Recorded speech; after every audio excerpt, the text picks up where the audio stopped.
Olá, pessoal. Nós vamos falar sobre as principais irregularidades envolvendo atos concessivos de aposentadoria e pensão por morte. Inicialmente, vamos verificar a competência estabelecida para o tribunal, onde está essa legislação. Como é que eu faço para mudar? Ok. Ao Tribunal de Contas do Estado de Pernambuco compete apreciar, para fim de registro, na forma estabelecida no regimento interno, a legalidade das concessões de aposentadorias, reformas e pensões. Cabe ressaltar aqui que reforma é só para a questão de inativação de militares, não é o caso dos municípios. A fundamentação, onde está estabelecida essa competência, está justamente no artigo 30, inciso 3 da Constituição Estadual, combinado com o artigo 2º, inciso 9, da Lei Orgânica do Tribunal de Contas. Pessoal, eu queria chamar aqui a atenção, primeiramente, é que esses atos que vão ser julgados pelo tribunal são atos enviados para o município que tem regime próprio de previdência social. Mas não é lógico, nem sempre é lógico, porque realmente já aconteceu de municípios que não tinham regime próprio de previdência social enviar atos de aposentadoria para o tribunal. Chegando aqui, foi formalizado o processo, entretanto, por perda de objeto, foi solicitado o arquivamento.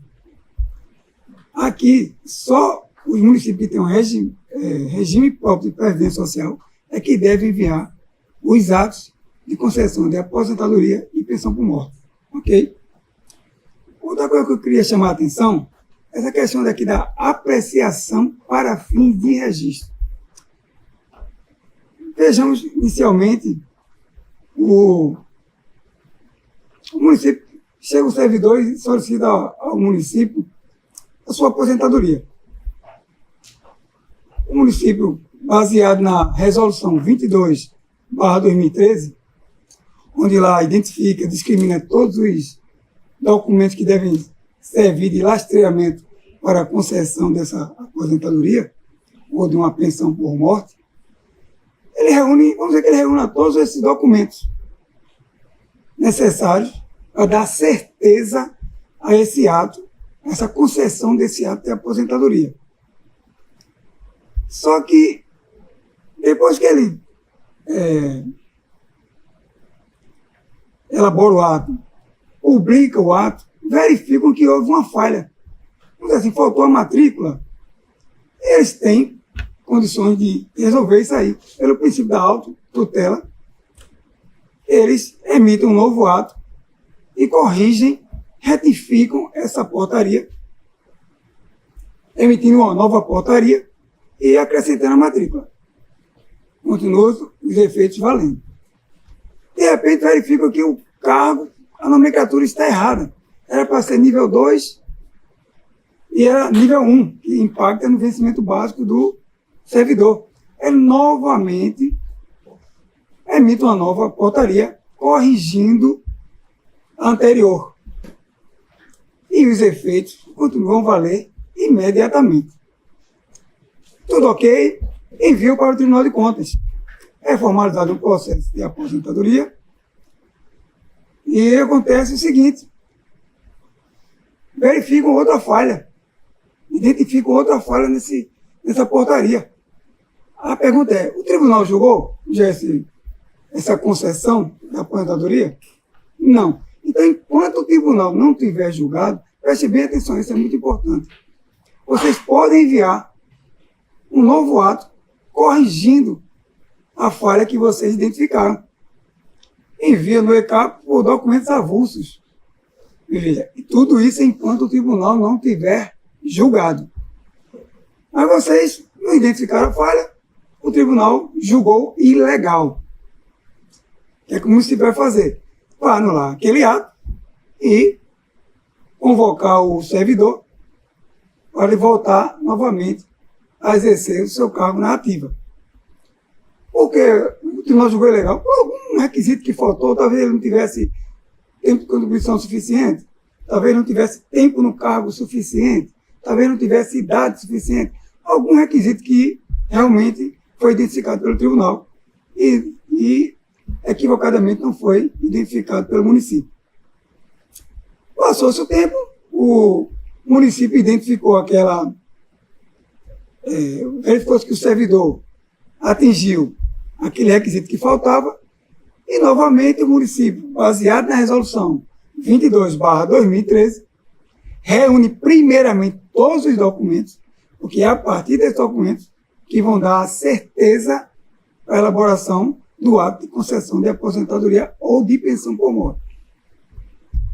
Reúne esses documentos todos, verifica que está ok, concede o ato, concede a aposentadoria e envia ao Tribunal de Contas, após a publicação desse ato, lógico,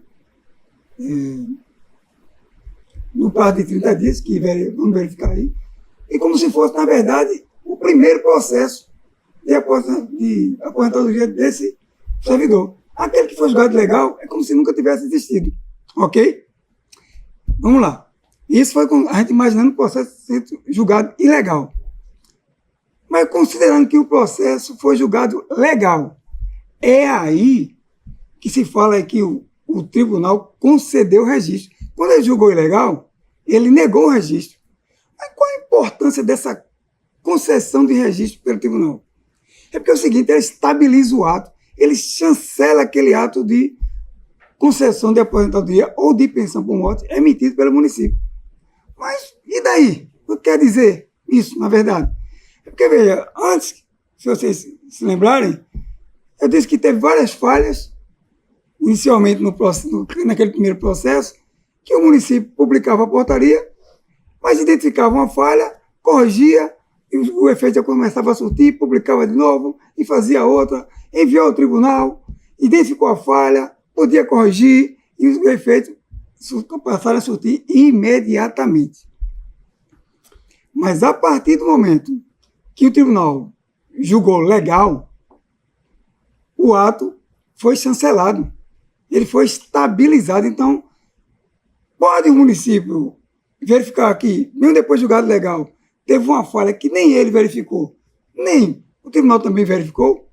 Pode. Ele pode alterar o ato? Pode. Entretanto, os efeitos não surtirão imediatamente.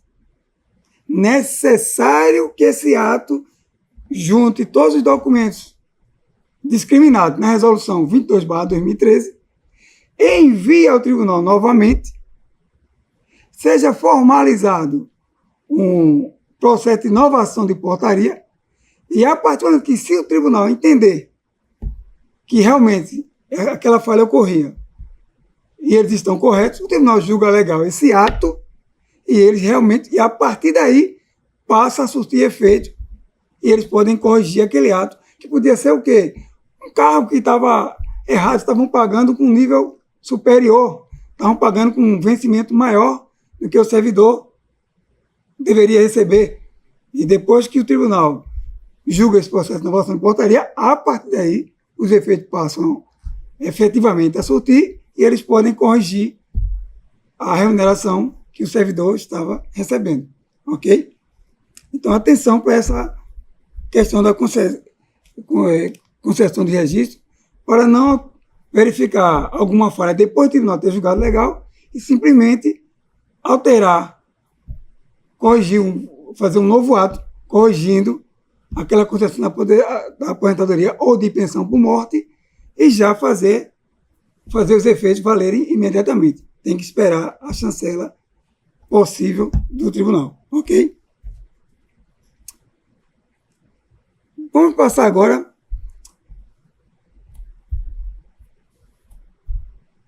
para irregularidades mais comuns. Inicialmente, antes de falar dessa irregularidade aqui, eu queria falar de uma que acontece muito e muitas vezes não dá a devida atenção. É o artigo 2º da resolução 22/2013, que deve ser a resolução de cabeceira do regime próprio de previdência social, porque é lá que discrimina todos os documentos que devem ser observados para elaborar o ato de concessão de aposentadoria ou pensão por morte. Lá no artigo 2º da resolução 22/2013, estabelece o prazo de 30 dias para ser enviado todos os documentos para o Tribunal de Contas para a formalização de processo. Quando é que deve ser enviado esse documento? Quando é que começa a contar esse prazo? A partir do momento que é publicado o ato de concessão da aposentadoria ou da pensão por morte. Como eu venho dizendo, o que é que deve, primeiramente, antes de conceder o ato de aposentadoria ou de pensão por morte? Colocar em sua frente a resolução 22/2013 e fazer um checklist de todos os documentos necessários para aquele ato que se quer emitir, ok? O que acontece? Muitas vezes o servidor vem requerer a aposentadoria e acontece, pessoal. E o município emite o ato de concessão da aposentadoria, publica, só que precisa os documentos para enviar ao tribunal e a partir depois que eles publicam a portaria de concedendo a aposentadoria, que já está surtindo defeitos, o servidor já está aposentado, aí é que eles começam, o município começa a reunir os documentos exigidos pela resolução 22/2013. Isso aqui atrasa, não encontra um documento, aí passa 20 dias, passa 15, passa 30, e aí já extrapolou o prazo de 30 dias, que é a contada da publicação do ato que concedeu a aposentadoria.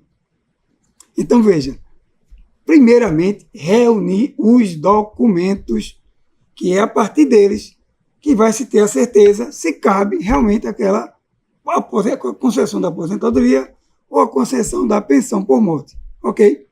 Aí, muitas vezes a turma atrasa e pede prorrogação do prazo. Inadmissível, pessoal. Por quê? Porque 30 dias é muito tempo. Quando você está com os documentos todos reunidos, publica aquele ato de concessão da aposentadoria, só leva 10 minutos no máximo para alimentar o ECAP. Então, fica assim, meio constrangedor até prorrogar esse prazo, né? Aí tem implicações também o não respeito a esse prazo. Primeiramente, o gestor ele pode ser punido com multa. Então, atentar para evitar essa multa, pessoal. Outro caso também muito importante a ser observado é o seguinte.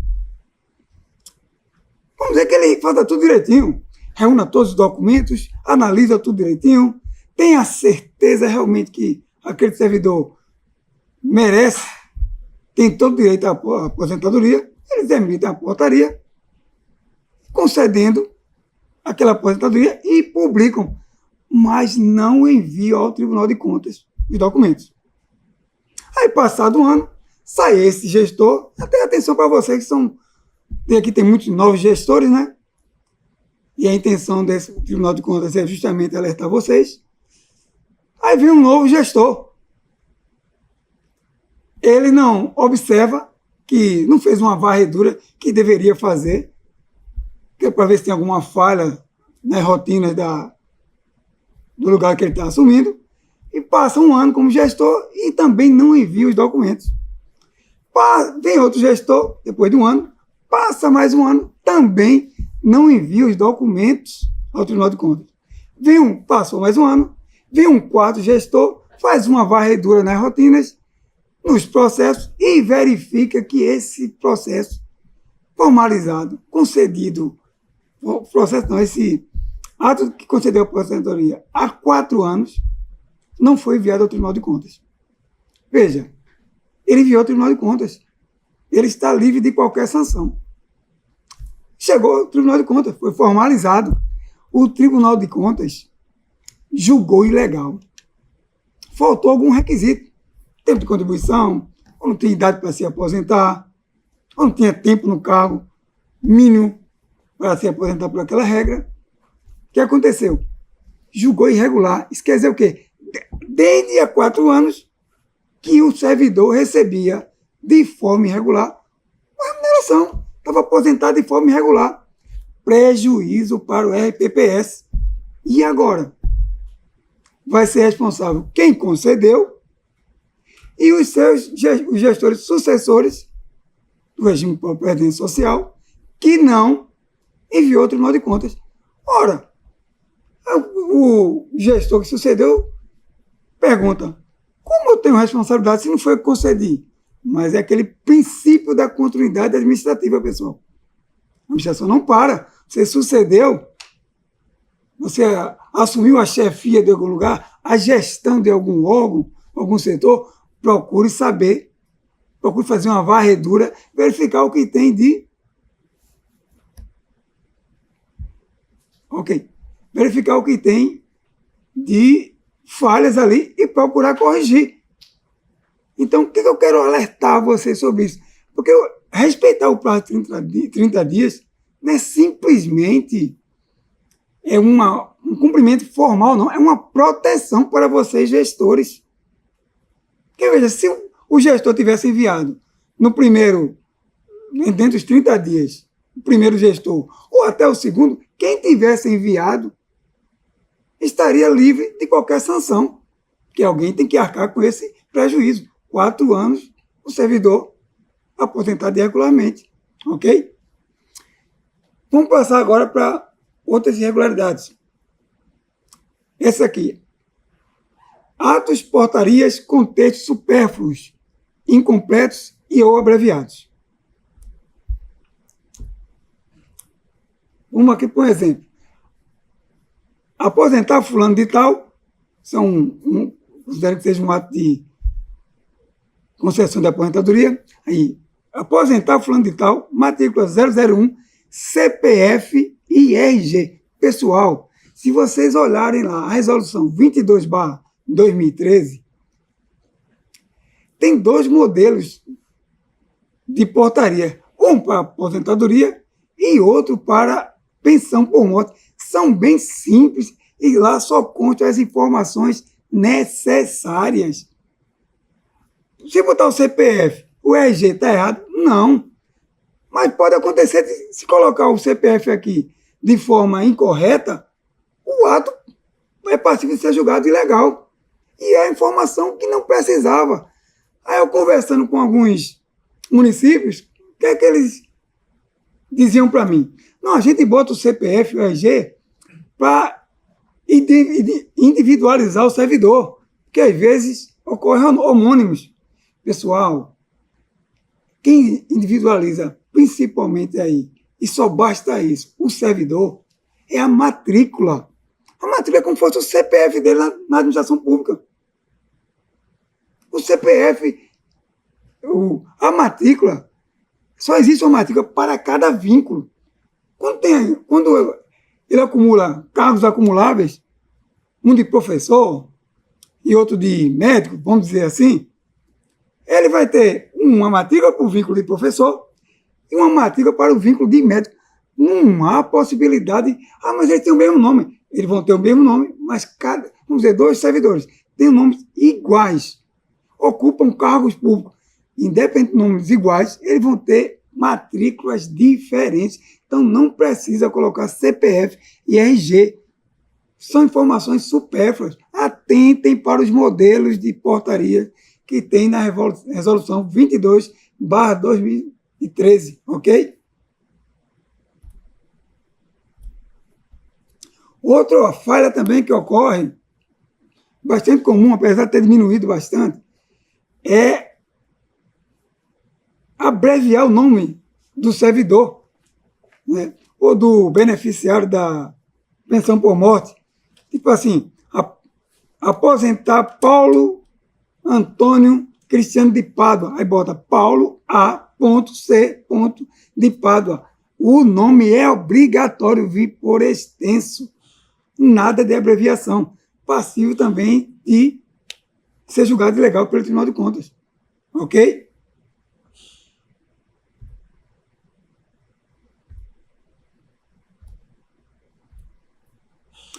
Fundamentações incorretas. Um exemplo aqui.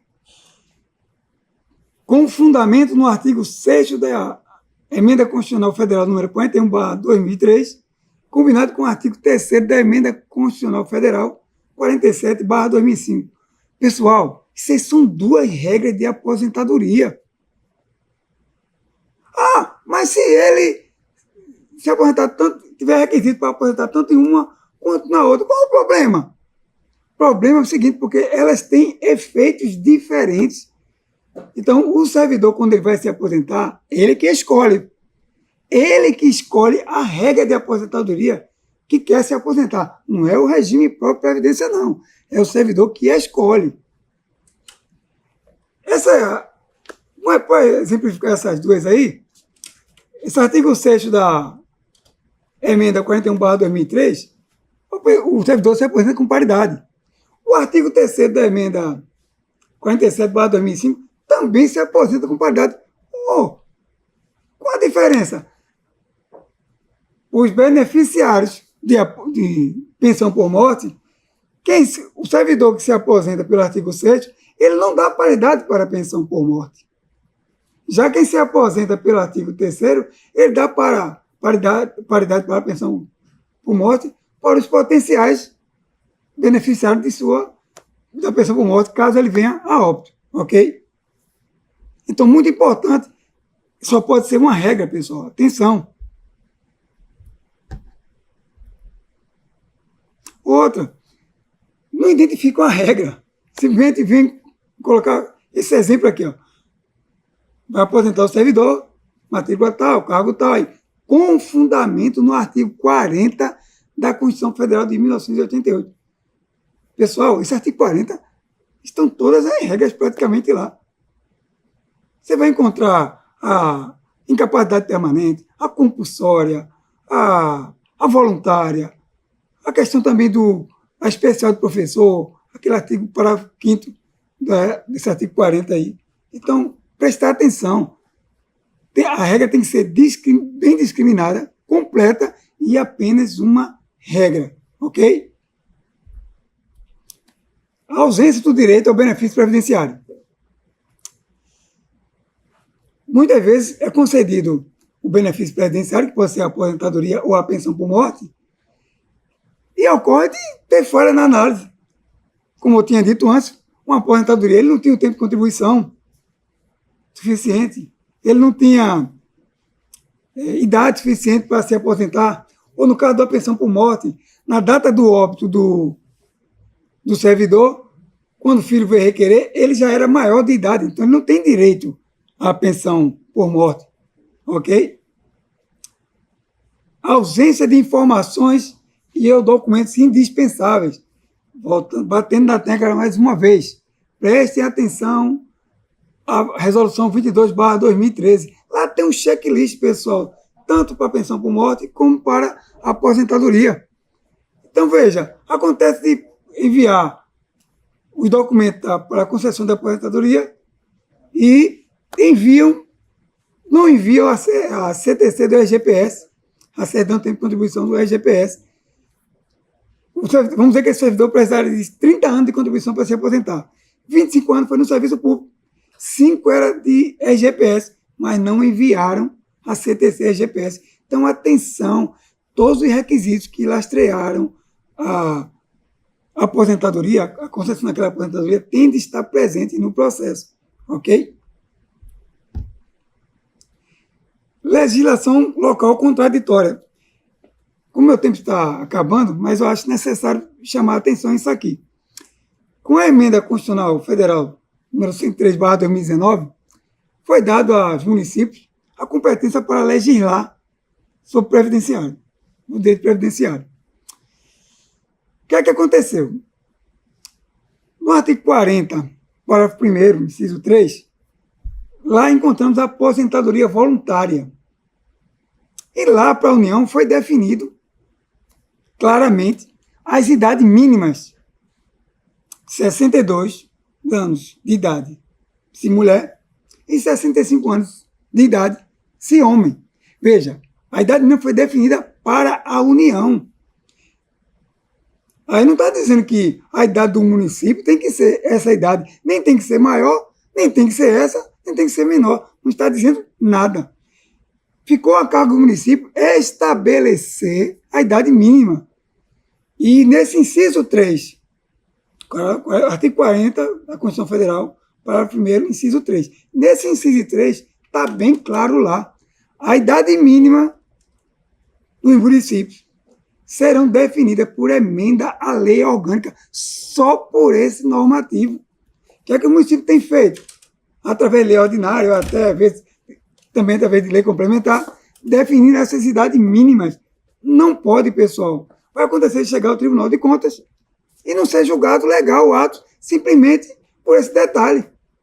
É um mandamento constitucional, tem de respeitá-lo. Se as idades mínimas no município, no seu município, está definida, depois que você fez a reforma, definiu a idade mínima através de lei complementar municipal ou lei ordinária municipal, procurem a Câmara, conversem para definir essa idade mínima através de lei orgânica municipal. Ok?